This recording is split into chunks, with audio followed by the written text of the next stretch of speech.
নমস্কার বন্ধুরা, জ্যোতি চ্যানেলে তোমাদের স্বাগত। তো আজকে নিয়ে এসেছি ছোটো মাছের রান্না করব আমি। তো পুরো সিম্পলিভাবে রান্না করব। তো পাঁচ মিশালি আছে, এর মধ্যে অনেক রকম মিক্স আছে।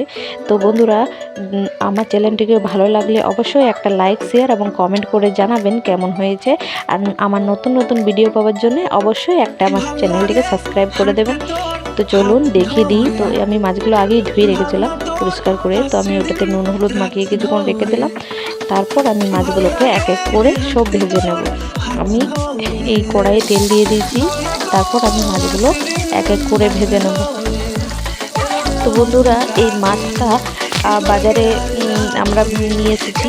তো অনেক রকমকার মাছ মিক্স আছে। এই পুঁটি মাছ আছে, তারপর জাল মাছ আছে, আর আরও কী কী নাম আছে আমি সেগুলো জানি না।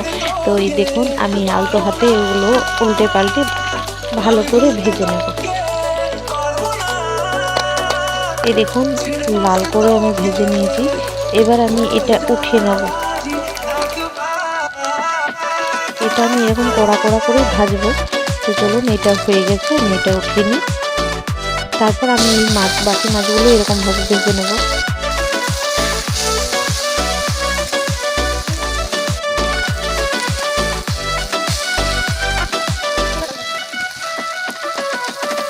তো মাছগুলো আমার ভাজা হয়ে গেছে, এবার মাছগুলো উঠিয়ে নেব। তো চলুন দেখিয়ে দিই কেমন করে রান্নাটা করব। তো আমি একটা বড় সাইজের পেঁয়াজ নিয়েছি। পেঁয়াজটা আমি কুচি করে নিয়েছি। তারপর কড়াইয়ের মধ্যে দিয়ে দিলাম তেল। তেলটা গরম হয়ে গেলে আমি এক চিমটি পাঁচফোড়ন দিয়ে দিলাম। পাঁচফোড়নটা আমার যখন সেন্ট উঠে যাবে, তারপর আমি দিয়ে দিচ্ছি পেঁয়াজ কুচিটা। তারপর পেঁয়াজ কুচিটা আমি ভালো করে ভেজে নেব। পেঁয়াজ কুচিটা আমি ভাজতে ভাজতেই আমি এর মধ্যে দিয়ে দেবো আধ চামচ লঙ্কার গুঁড়ো আর 1 চামচ মতো হলুদ গুঁড়ো। আমি এটা দিচ্ছি কারণ কালারটা খুব ভালো আসবে। তারপর ভাজতে ভাজতে দিয়ে দেবো টমেটোর পেস্টটা। আমি এখানে দুটো মিডিয়াম সাইজের টমেটো নিয়েছি। তারপর এটা ভেজে নিলাম। এখন তেলও ছেড়ে আসছে প্রায়। আমি এখানে আধ চামচ মতো জিরের গুঁড়ো দিলাম। তারপর দিয়ে দিচ্ছি সর্ষে বাটা। সর্ষে বাটাটা আমি একটু জল দিয়ে গুলে রেখেছি। যে চোখাটা থাকে সর্ষের, ওই চোখাটা আমি ছেঁকে নিয়েছি। তারপর একটু জল মিক্স করে ওটা দিয়ে দিলাম আমি।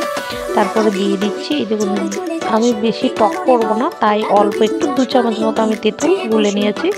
তো বন্ধুরা, তেঁতুলটা দেওয়ার পর আমি নুনটা দিলাম, কেননা টকটার জন্য নুনটা পরে করে দিলাম আমি। তো এই দেখুন, এটা ফুটে উঠেছে, এটা আমার হয়ে গেছে রেডি। তা আমি এর মধ্যে দিয়ে দেবো দুটো চেরা কাঁচা লঙ্কা। চেরা কাঁচা লঙ্কাটা আপনারা বেশিও দিতে পারেন যদি বেশি ঝাল খান। তো আমার এই দুটোই দিয়েছি আমি। তো এই দেখুন, এটা হয়ে গেছে। আমি এর মধ্যে এবার দিয়ে দিচ্ছি ওই তেঁতুলের গুলে রেখেছিলাম যেটা। তারপরে দিয়ে দেবো আমি মাছগুলো।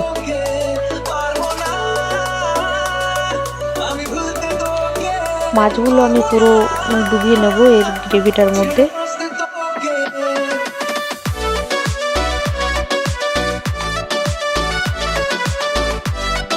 তারপরে এটা হয়ে গেছে আমার রেডি। এবার এর মধ্যে একটু দিয়ে দিলাম সর্ষের তেল আর ধনেপাতা কুচি দিয়ে দেবো। তারপরে এটা আমি নামিয়ে নেব। তো বন্ধুরা, কেমন লাগলো অবশ্যই আমাকে একটা লাইক, শেয়ার এবং কমেন্ট করে জানাবেন। আমি ভেরি সিম্পল টাইপের দেখালাম আপনাদেরকে। আরও অন্যান্য আমি দেখাতে থাকবো।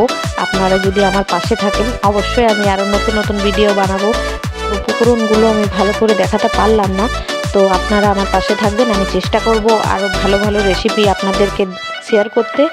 আর আমি উপকরণগুলো চেষ্টা করব যে আপনাদেরকে দেখাতে পারি। হ্যাঁ, আমি কিন্তু দেখাতে পারছি না, কিন্তু আমি মুখে বলে দিচ্ছি আমি কোন কোনগুলো দিচ্ছি।